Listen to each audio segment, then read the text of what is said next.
So if you study people who are at the pinnacle of anything, you recognize that to get there, motivation was maybe 1% of the formula. Maybe. 1%. And I'll prove it to you. If you want to become a world-class bodybuilder, say an IFBB pro, what that takes is you have to train twice a day, 6 days a week. You have to have 8 meals a day. Your calorie intake is regimented. Your meals are pre-planned and pre-cooked. You don't eat according to taste, you eat according to function. So my trainer, for instance, will eat and I'm going, what are you eating? And he's having he'll have chicken that was boiled without salt. And he'll have like half a kilo of it. I mean, what are you doing? He says, I'm taking in protein. He doesn't say I'm eating. He says, I'm taking in protein. For him, it's functional. It's not taste-based.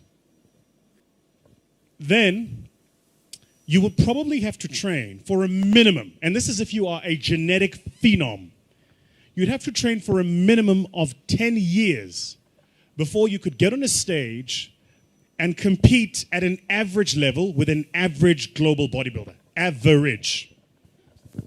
So why am I telling you this?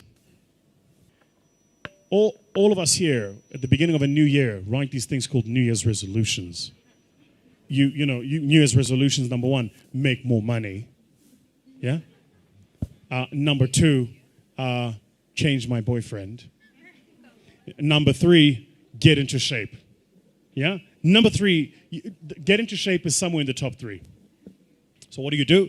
You go to the gym, you get a gym membership. Yeah?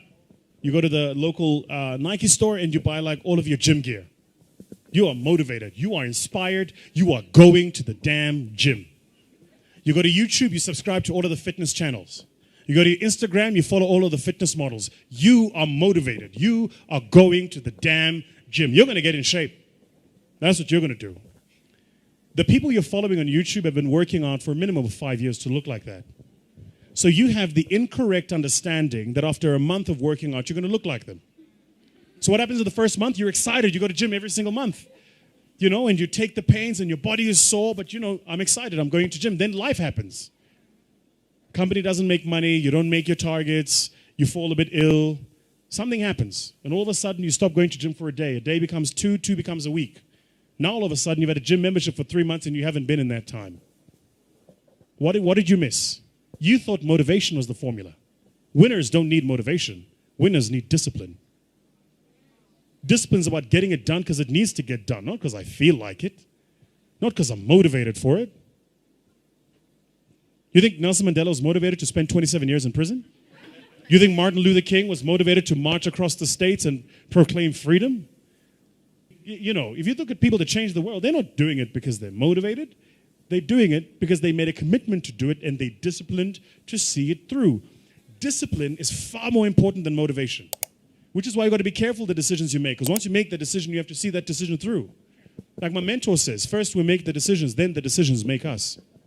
So you've got to be very careful the decisions you make. Be very careful the commitments you make. Motivation, I'm telling you now, is completely overrated. It's important, don't get me wrong.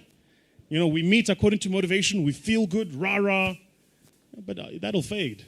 You need a stronger will and a deeper commitment to see things through.